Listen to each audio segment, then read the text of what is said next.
नमस्कार, आप देख रहे हैं 24 इंडिया न्यूज। तो आइए शुरुआत करते हैं आज की प्रमुख खबर से। जौनपुर विद्युत विभाग द्वारा बीते 3 दिनों से अपनी विभिन्न मांगों को लेकर लगातार हड़ताल और कार्यबहिष्कार जारी है। वहीं आज जनपद की विद्युत व्यवस्था पूरी तरह से चरमरा गई है। विभिन्न क्षेत्रों की बिजली गुल हो गई है और उपभोक्ताओं परेशान हैं। वहीं पूर्व में दिए गए नंबरों से संपर्क करने पर भी अधिकारियों से संपर्क नहीं हो पा रहा है, जबकि हाईडिल परिसर में तैनात नायब तहसीलदार विवेक सिंह का कहना है कि सब कुछ कंट्रोल में कर लिया गया है, जल्द ही और जगहों पर व्यवस्था ठीक कर ली जाएगी।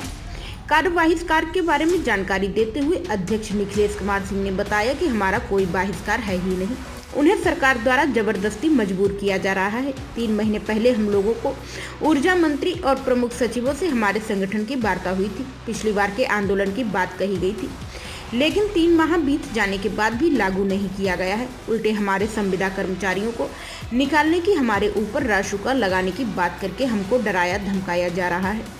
हम लोग बीते 13 तारीख से लगातार विभिन्न माध्यमों से कार्यबहिष्कार कर अपना विरोध जता रहे हैं, बावजूद इसके हमारी बात नहीं मानी जा रही है। उन्होंने कहा कि हम लोग विद्युत वितरण के निजी हाथों में जाने का विरोध कर रहे हैं। हमारी अपनी पुरानी सुविधा को खत्म किया जा रहा है। संविदा कर्मचारियों को अन्य विभागीय कर्मचारियों से कम वेतन दिया जा रहा है। वहीं इस मामले में जानकारी देते हुए नायब तहसीलदार ने बताया कि जिला मजिस्ट्रेट के आदेश पर हम लोग 3 दिन पहले ही सारी तैयारियां कर ली हैं। क्रिस्टल थानों पर मजिस्ट्रेट और स्टेटिक मजिस्ट्रेट लगाए गए हैं, साथ ही पुलिस फोर्स भी लगाई गई है। जहां जानकारी मिल रही है उसे सर्किल को ठीक किया जा रहा है। शहर के अहियापुर पावर हाउस और जलालपुर में बिजली की समस्या थी, उसे ठीक करा दिया गया है। अन्य गाँव की सूचना मिल रही है, वहाँ भी ठीक कराया जा रहा है। आज शाम तक जहां भी दिक्कत है उसे ठीक कर दिया जाएगा। कंट्रोल रूम के बाहर सभी नंबर चालू हो। पब्लिक से लगातार बात भी हो रही है। सभी पुराने आदमियों को भी काम पर लगाया गया है। आलोक सिंह की रिपोर्ट।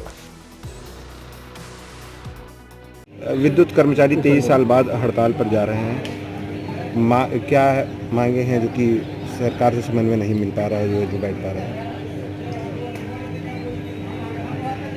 23 साल बाद विद्युत कर्मचारी हड़ताल पर गए हैं। क्या किन चीज़ों की मांगे हैं, क्या चीज़ें हैं जो पूरी नहीं हो पा रही हैं? हम हड़ताल पे हैं नहीं, हमें हड़ताल पे ज़बरदस्ती भेजा जा रहा है।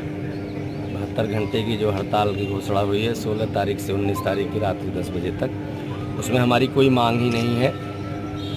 जो हमारी पिछले आंदोलन थे उसमें जो समझौते हुए थे 3 दिसंबर 2022 को माननीय ऊर्जा मंत्री के शर्मा जी और प्रमुख सलाहकार माननीय मुख्यमंत्री जी के अवनीश अवस्थी जी के साथ हमारे संगठन के नेतृत्व से लिखित समझौते हुए थे तमाम बिंदुओं पे, और उसमें बहुत से ऐसे बिंदु थे जिन पे समझौते नहीं हो पाए, तो उसको हम लोगों ने मान भी लिया था। जो समझौते लागू करने की बातें थी 15 दिन के अंदर, जिनमें बिंदुवार समझौता हुआ था, उसको अब उत्तर प्रदेश सरकार और हमारा प्रबंधन मानने से इनकार कर रहा है। अब वो कह रहे हैं कि वो समझौते दबाव में हुए थे, हमें और समय दिया जाना चाहिए इसके लिए। तो हम ये जानना चाहते हैं कि जब 15 दिन का समय आपने लिखित में लिया था, तो अगर 3.5 महीने हो गए, तो बीच में जब हमारे नेतृत्व ने मिलने का प्रयास किया, अपनी बातों को कहने का प्रयास किया, तो समय ही नहीं दिया जा रहा था बीच में। उसके बाद आंदोलन की नोटिस पड़ी, कई चरणों में आंदोलन की नोटिस पड़ी। आप सभी जानते हैं कि 13 तारीख से 2 घंटे का कार्य बहिष्कार 14 तारीख को चला, 13-14 को 3 से 5। उसके बाद एक विशाल मसाल जुलूस पूरे प्रदेश में हम लोगों ने निकाला 14 तारीख की सायं 5 बजे। उसके बाद संपूर्ण कार्य बहिष्कार जो 36 घंटे का निर्णय लिया गया सुबह 10 बजे 15 तारीख से 16 तारीख की रात्रि 10 बजे तक, उसके बीच में भी समझौते के बजाय धमकाने की बातें हो रही हैं। और जैसा कि आप लोग देख रहे हैं कि एस्मा के तहत कार्रवाई करने की बात हो रही है, रासुका लगाने की बात हो रही है, हमारे निविदा के साथियों को बर्खास्त करने की बात हो रही है। इस बयान को मैं बड़ा ही दुर्भाग्यपूर्ण समझता हूँ।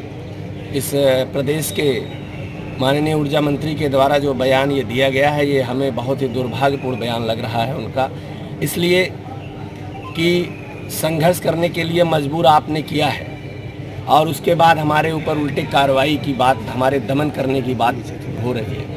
तो ऐसी स्थिति में मैं उत्तर प्रदेश सरकार को बताना चाहता हूं कि किसी भी कीमत पर विद्युत कर्मी पीछे हटने वाले नहीं हैं। हम लोगों ने जो निर्णय ले लिया है, अब लड़ाई हमारी जो है ये चलेगी और हमें विजय अवश्य मिलेगी।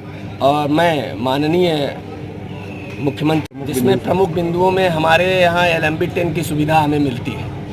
आप सभी लोग जानते हैं, कोई रेलवे में सर्विस करने वाला हो, कोई एयरपोर्ट पे नौकरी करने वाला, हवाई जहाज़ में नौकरी करने वाला हो, रोडवेज पे नौकरी करने वाला हो, सभी को जो है उस डिपार्टमेंट की सुविधाएं मिलती हैं। हमें LMB 10 की सुविधा लगातार मिल रही थी। 2000 में जब हमारा उत्तर प्रदेश राज्य विद्युत परिषद का विघटन हुआ था, उस समय ही ये समझौता हुआ था कि हमारे जो समझौते हो रहे हैं उसमें जो हमारी इन सब चीज़ों पे उस समय भी लिखित में समझौता हुआ था कि ये सुविधाएं सारी बहाल रहेंगी। लेकिन आप जो है LMB 10 की सुविधा को समाप्त करने का प्रयास कर रहे हैं, जबकि उपभोक्ता बिजली का बिल बाद में देता है और हम लोगों का पहले ही वेतन से कटौती हो जाता है। उसके बाद जो है हमारे निविदा के जो साथी हैं दूसरे डिपार्टमेंट से, जो सैनिक कल्याण बोर्ड से और जगह से जो आते हैं लोग, वही काम करते हैं, उनको जो है 25,000 22,000 रुपये मिलते हैं। हमारे निविदा के साथी जो है 8 से 10,000 रुपये उनको दिया जा रहा है, उसमें भी कभी मिलेगा कहीं नहीं मिलेगा। इस पे मिनिमम वेज पे समझौता हुआ कि इनको कम से कम मिनिमम वेज जो बनता है वो दिया जाए। उसके बाद जो है निजीकरण को रोकने का कि निजीकरण हम नहीं करेंगे, और उसके बाद आप देख रहे हैं अब जो है पता चला कि ट्रांसमिशन को ही बेचने का प्रयास चल रहा है। तो हम लोग जो है कि और हमारे जो वेतन में विसंगतियां हैं बहुत वर्षों से चली आ रही हैं, उस पर समझौते हुए थे। लेकिन कितने दिन का समय चाहिए था, और अगर समय चाहिए था तो आप 15 दिन के बाद अगर नहीं कर पाए, 1 महीने 2 महीने, तो कम से कम बुला के तो बात करनी चाहिए, तब ना उसमें जो है कुछ बात होती। तो यहाँ तो हमें लग रहा है कि वो अभी तक हम लोग जब आंदोलन करते थे तो हमारे कर्मचारी साथी कहा करते थे कि मौखिक समझौता नहीं मानेंगे हम लोग, केंद्र में बोलिए कि लिखित समझौता करें।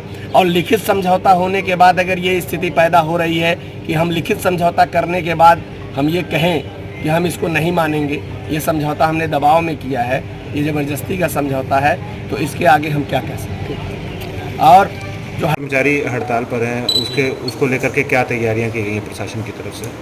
तैयारी हम लोग 2-3 दिन पहले से स्टार्ट कर दिए थे। इसमें माननीय जिलाधिकारी महोदय के निर्देश के क्रम में मीटिंग भी हुई थी, और उसमें जो क्रिटिकल इंस्टीट्यूशन है वहाँ हम लोग स्टेटिंग मजिस्ट्रेट तैनात किए गए हैं।